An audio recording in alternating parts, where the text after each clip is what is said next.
नमस्कार मंडळी, स्वागत आहे तुमचं पंकज क्लिप्समध्ये, ज्यात आपण मोठे पॉडकास्ट छोट्या छोट्या क्लिप्समध्ये टाकतो. ही स्टोरी तुम्ही नक्की एन्जॉय कराल, पण त्याआधी सबस्क्राईब करायला विसरू नका. मंडळी, जी आपली पुढची गोष्ट आहे ती मी काही वर्षांपूर्वी मला वाटते एका मॅगझिनमध्ये किंवा एका पुस्तकात वाचली होती. आणि ही आतापर्यंतची one of the most haunted किंवा क्रीपी स्टोरी तुम्ही म्हणू शकता.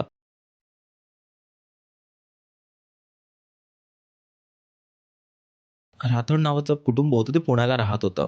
त्या कुटुंबात अनिकेत, प्रिया आणि त्यांचा लहान मुलगा विहान राहायचा. विहान हा 5 वर्षाचा होता आणि तो सीनियर के-जी बालवाडीमध्ये होता. अनिकेत हा बिझनेसमॅन होता. त्याचे खूप काही बिझनेसेस होते आणि त्याचं काही एकदम मस्त चाललं होतं. त्याची पत्नी प्रिया ही एक सॉफ्टवेअर इंजिनियर होती.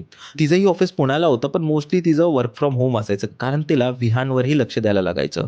जसं मी तुम्हाला बोललो, विहान हा 5 वर्षाचा मुलगा होता, पण खूप जास्त हुशार होता. त्याला खूप वेगवेगळी क्युरिओसिटी असायची. त्याला चित्र काढणं, बाहेर फिरायला जाणं आणि नवीन-नवीन गोष्टी एक्सपिरियन्स करायला खूप आवडायचं. जसं म्हणजे एक टिपिकल लहान मुलगा असतो ना, तसंच काही विहान होता. तो त्याचे स्वप्न त्याच्या ड्रॉइंग बुकमध्ये नेहमीच रंगवत असायचा आणि त्याचे फार असे कोणी मित्र नव्हते. तो जास्त करून एकटाच असायचा, एकटाच खेळायचा आणि अनिकेत आणि जे प्रिया होते तेही आपापल्या कामात बिझी होते. ते जेव्हा रात्री यायचे तेव्हाच त्याला थोडाफार वेळ द्यायचे. तो नेहमीच अनिकेतला बोलायचा, की "बाबा, आपण बाहेर जाऊया ना कुठेतरी. मला एकटं इकडे कंटाळा येतो. मला नवीन मित्र बनवायचे आहेत. मला कुठेतरी फिरायला जायचं आहे. चला ना आपण जाऊया. मला सुट्टी पडली आहे. चला जाऊया, चला जाऊया."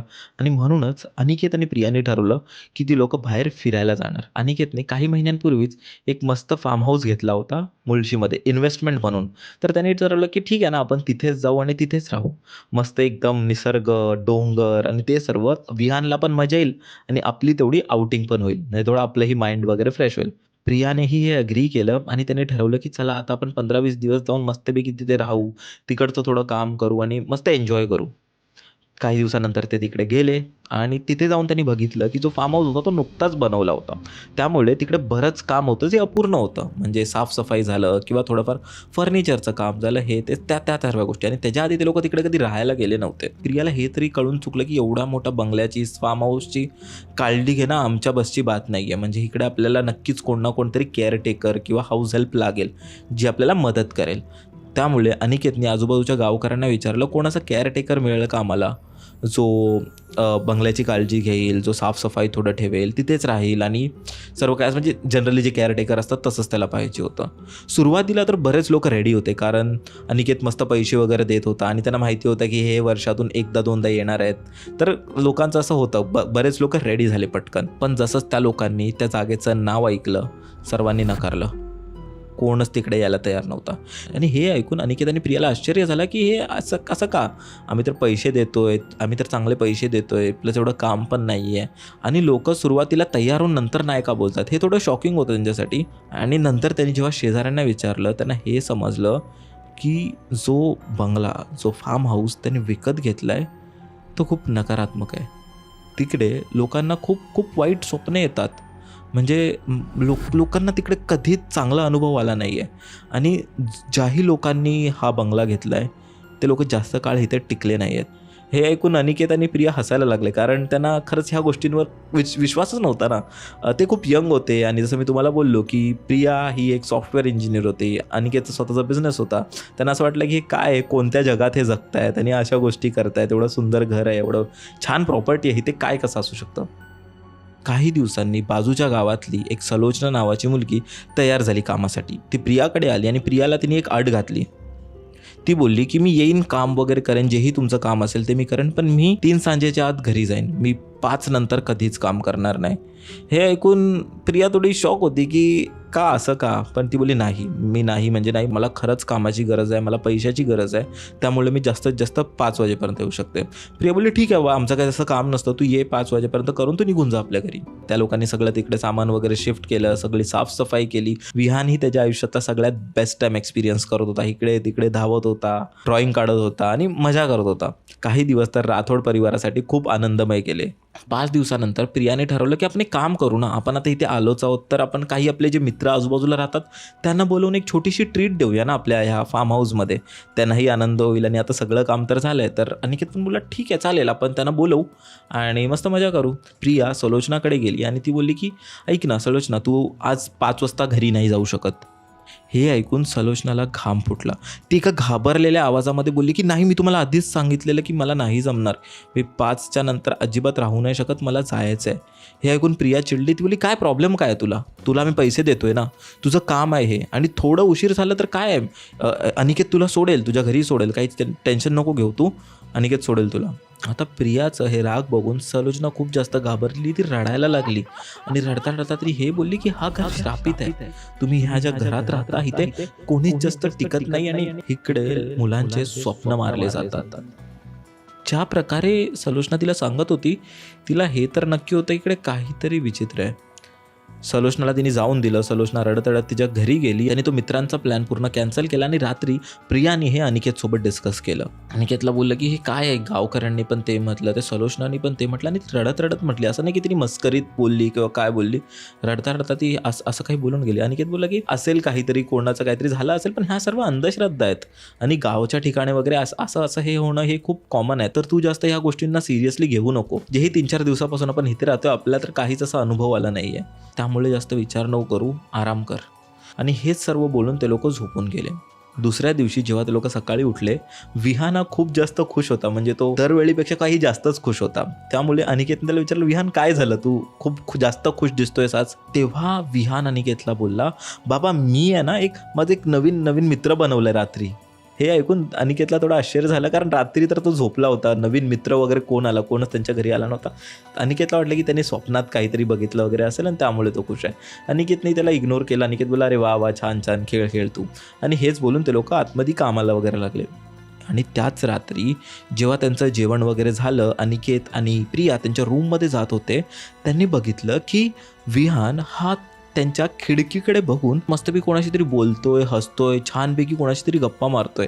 तो आत गेला आणि त्याने विचारलं, काय झालं विहान, तू कोणाशी बोलतोयस? तो बोला, अरे हा काय माझा तो मित्र, मी बोललेला ना तुम्हाला, तो बघा खिडकीतून माझ्याकडे बघतोय, मी त्याच्याशी बोलतोय. हे ऐकून प्रियाला थोडं विचित्र वाटलं, कारण सकाळी ठीक आहे, सकाळी त्यांनी स्वप्न वगैरे बघितलं असेल, पण हे दिवसभर हे काय होतंय. तेव्हा अनिकेत त्याला बोलला की ठीक आहे ना, तुला असं वाटतंय की तुझ्या मित्राला तुला बोलवलं पाहिजे तर बोलव त्याला, पण उद्या बोलव. आता झोप तू आणि उद्या तुम्ही दोघं मस्तपैकी खेळा, आता खूप उशीर झालाय आणि तुला झोपायची गरज आहे. दुसऱ्या दिवशीपासून जे त्यांच्या घराबरोबर घडलं हे खूप जास्त क्रीपी आणि खूप विचित्र होतं. विहान जो त्या बंगल्यावर आल्यापासून खूप जास्त खुश आणि हसमुख इकडे तिकडे खेळत होता, तो जरा शांत व्हायला लागला. तो हळूहळू घाबरायला लागला. अनिकेतने थोडं त्याच्या खेळण्याचा वगैरे प्रयत्न केला. तो काहीच खेळत वगैरे नव्हता, कुठेच बाहेर यायला मागत नव्हता. तो फक्त त्यांच्याच रूममध्ये एकटा असायचा, त्याच्या खेळण्यांबरोबर खेळायचा आणि भिंतीकडे एक टक लावून बघत बसायचा. जेव्हा अनिकेतने त्याला विचारलं की बाळा काय झालं, तू शांत काय आहेस आणि काही प्रॉब्लेम आहे का, किंवा तुला बरं नाही वाटत आहे का, तेव्हा विहान बोलला की तो मला घाबरवतो, तो माझ्या जवळ येतो, मला झोपून नाही देत, मला त्रास देतो. तुला कोण तो बोला, तोच मित्र तुम्ही त्याला बोललात ना बोलव, तो आला आणि आता तो मला त्रास देतो, माझ्या स्वप्नात येतो आणि मला घाबरवतो. बाळा काही नाही, हे तू विचार करतोय जास्त. मला सांग बाबा, तू ड्रॉइंग कर, मला ड्रॉइंग काढून दाखव जरा, तुझा मित्र कसा दिसतो आणि काय. जेव्हा त्याने चित्र काढून दाखवलं, अनिकेत आणि प्रियाच्या पायाखालची जमीन सरकली, कारण तो चित्र खूप विचित्र होता. असं दिसत होतं की एक मुलगा, लहान मुलगा 4-5 वर्षाचा असावा, तो विहानला त्याच्याजवळ बोलवतोय. अनिकेत आणि प्रिया तर खूप जास्त घाबरले होते, त्यांना काहीच समजत नव्हतं. त्यांना वाटलं की ठीक आहे, त्यांनी त्याला डॉक्टरकडे वगैरे दाखवलं, त्याला काहीतरी ते गोळ्या वगैरे दिले, पण त्यावेळीपासून विहानला तो मुलगा कायम दिसत राहायचा. तो त्याच्या आईवडिलांना नेहमी म्हणायचा की तो बोलवतोय, तो खेळतोय, कधी हसायचा, कधी रडायचा, कधी खूप उदास व्हायचा, पण त्यांनी खेळणं वगैरे सोडून दिलं होतं, बाहेर जाणं सोडून दिलं. तो त्याच्या फक्त रूममध्येच राहायचा आणि खूप शांत झाला होता. तो आईला नेहमी म्हणायचा की आई हा माझ्याकडून जेवण मागतोय, मी याला देऊ का, आई मला हा बाहेर बोलवतोय, मी ह्यावर जाऊ का. त्यांचे ट्रीटमेंट वगैरे चालू होते डॉक्टर्सकडे वगैरे, पण त्यांना काही समजत नव्हतं. काही दिवस तर असेच गेले, पण एक रात्र अशी आली ज्याची अनिकेत आणि प्रियाला भनकसुद्धा नव्हती. जवळपास 11-11:30 वाजले होते. अनिकेत पेपर वाचत होता, प्रिया किचन वगैरे आवरत होती आणि विहान त्याच्या रूममध्ये झोपला होता. आणि त्याच वेळी आउट ऑफ नोवेअर विहानचा जोरात किंचाळण्याचा आवाज आला. तो त्याच वेगाने खाली पळत आला आणि बाबांना मिठी मारली. बाबांनी विचारलं काय झालं, तेव्हा विहान बोलला की तो मला घेऊन जायला आलेला, तो मला विचारत होता की चल, तो मला घेऊन जाईल, बाबा मला इकडून जायचं आहे, मला इकडे नाही राहायचं आहे, मला प्लीज तुम्ही परत आपल्या घरी घेऊन चला, मला काहीच समजत नाही आहे, प्लीज बाबा प्लीज. म्हणजे तो खूप रिक्वेस्ट करायला लागला. आणि त्यावेळीच त्यांच्या त्या रूममध्ये लाईट फ्लिकर करायला लागले आणि दरवाजा जोरात बंद झाला. आता विहानची ही परिस्थिती बघून प्रिया आणि अनिकेत खूप जास्त घाबरले. त्यांना काहीच समजत नव्हतं. त्याला वाटलं कोणतरी चोर वगैरे तर नाही आहे जो येतोय आणि आपल्याला मुलाला किडनॅप वगैरे करायचं प्लॅनिंग आहे. म्हणजे त्याला काही समजत नव्हतं की कारण तो घरही एवढा मोठा होता ना की कोणतरी लपून बसला असेल, काय बसला असेल. त्यामुळे त्यांना काहीच समजत नव्हतं. त्यांनी त्याच वेळी त्यांची गाडी काढली आणि पोलीस स्टेशनमध्ये गेले. जेव्हा पोलीस त्यांच्या घरी आले, घरी सगळं काही नॉर्मल होतं. पण जी विहानची खोली होती ना, त्यात खूप जास्त पसारा पडला होता. म्हणजे त्याचं बेड इथे तिथे होतं. त्याची खेळणी, बेडशीट वगैरे असं की कोणतरी चोरी वगैरे करायला येतं ना, असं काहीतरी पसारा पूर्ण घरात झालेला. पोलिसांनी जेव्हा अनिकेतला हे सगळ्या गोष्टी सांगितल्या, अनिकेत विश्वासच ठेवत नव्हता. त्याचं असं होतं की आम्हीही सुरुवातीला ह्या गोष्टीला मस्करीमध्ये घेतलं, पण तसं नाही आहे. कारण त्या दिवशी जोरात कोणीतरी दरवाजा बंद केला आणि माझा मुलगा सतत 5-6 दिवसांपासून हे सेम गोष्ट बोलतोय. आता मी ह्याला नाही अजिबात टॉलरेट करू शकत. तुम्ही प्लीज बघा आणि शोध लावा की ते असं काय झालं. तेव्हा पोलिसांनी खूप प्रयत्न केला. आजूबाजूच्या गाववाल्यांना विचारलं. त्यांचं हेच होतं की तिथे काहीतरी आहे, कोणतरी अतृप्त आत्मा आहे, श्रापित बंगला आहे. तो त्यांचं तेच होतं. पण पोलिसांनीही या गोष्टीवर विश्वास नव्हता. जेव्हा त्याला विचारलं की बाबा बाळा कोण होतं, काय होतं, सर्व काही तपास सुरू केला. तेव्हा समजलं की तो जो मुलगा होता, त्याचा जो मित्र होता, तो कोणी नसून स्वतः विहान होता. तो एवढा एकटा पडला होता ना, त्याचे आई-वडील त्याच्याकडे अजिबात लक्ष द्यायचे नाही. त्याचा कोणीही मित्र नव्हता. त्याला खेळायला कोण नव्हता. तर तो त्यामुळे आई-वडिलांच्या अटेन्शनसाठी हे सर्व करत होता. म्हणजे तो स्वतःच जाऊन त्याचं खेळणी पसरवून ठेवायचा, स्वतःच जाऊन लाईटी वगैरे बंद करायचा, स्वतःच जाऊन एक असं नाटक करायचं की तिथे कोणतरी आहे. आणि जी गोष्ट त्याने नाटक म्हणून सुरू केलेली होती, ती आता कुठे ना कुठे त्याला खरी वाटायला लागलेली. म्हणजे त्याला असं वाटायचं की खरंच माझा कोण मित्र आहे आणि तुम्हाला बोलवतोय. आणि त्यानंतर मनसोपचार तज्ज्ञांनीही अनिकेत आणि प्रियाला हेच समजवलं की तुम्ही तुमच्या मुलाची काळजी घ्या. त्याला सगळ्या गोष्टी प्रोव्हाइड करणं हेच पॅरेंटिंग नसतं. तुम्ही त्याच्यावर वेळ घालवा, त्याला समजून घ्या. तो जी गोष्ट बोलतो त्याला सिरियसली घ्या. त्याला अशीच टाळू नका. प्रियालाही ही गोष्ट आठवली की जे त्याच्या टीचर्स वगैरे शाळेत बोलायची की ह्याला असं प्रॉब्लेम आहे किंवा ह्याला कोणतरी दिसतं किंवा काय दिसतं. त्यानंतर प्रियाने या गोष्टी खूप सिरियसली घेतल्या. त्यानंतर त्याची थेरपी चालली. काही महिन्यानंतर विहान बरा झाला. तो मुलांमध्ये वगैरे खेळायला लागला. पण ती जी गोष्ट होती ना, ती जी गोष्ट त्याला इमॅजिन होत होती, ती कायमच त्याच्या मनात कुठे ना कुठेतरी राहिली, जी त्याला अधूनमधून काही ना काहीतरी वाटत राहायचं. म्हणजे तो एकाच शरीरात 2 पर्सनॅलिटी जगत होता. त्या मित्राची ही पर्सनॅलिटी, जो त्याचा इमॅजिनरी फ्रेंड होता, आणि स्वतः विहानची एक पर्सनॅलिटी. कधी-कधी हे आपण जे बोलतो ना, की भूत, प्रेत, पिशाच ह्यांच्यापेक्षा सर्वात जास्त खतरनाक जी गोष्ट असते ती असते लोनलीनेस, एकटेपणा, जे लोकांना खातं. आणि मे बी त्याचमुळे लोकं त्यांच्या डोक्यात अशा काही गोष्टी इमॅजिन करतात. आणि म्हणूनच खूप वेळा आपले आई-वडीलही म्हणतात ना, की ह्या ज्या गोष्टी आहेत, ज्या आपल्याला कधी-कधी जाणवतं, इथे-तिथे कोणतरी आहे, ते खूप वेळा कोणी नसतं. ते आपले मनाचे खेळ असतात. तर हीच होती आपली आजची दुसरी गोष्ट, जी खूप हॉरिफाईंग होती, but at the same time एवढी भयानक नव्हतीही. म्हणजे ह्यातून आपल्याला काहीतरी शिकायला मिळालं आणि त्यामुळेच मला ह्या गोष्टीने आकर्षित केलं. मंडळी, जर तुम्हाला ही स्टोरी आवडली असेल तर डिस्क्रिप्शनमध्ये आम्ही पूर्ण एपिसोडची लिंक टाकलेली आहे. तो चेकआउट करायला विसरू नका. त्यात अशाच प्रकारच्या भरपूर स्टोरीज अवेलेबल आहेत. आणि हां, सबस्क्राईब करायला विसरू नका.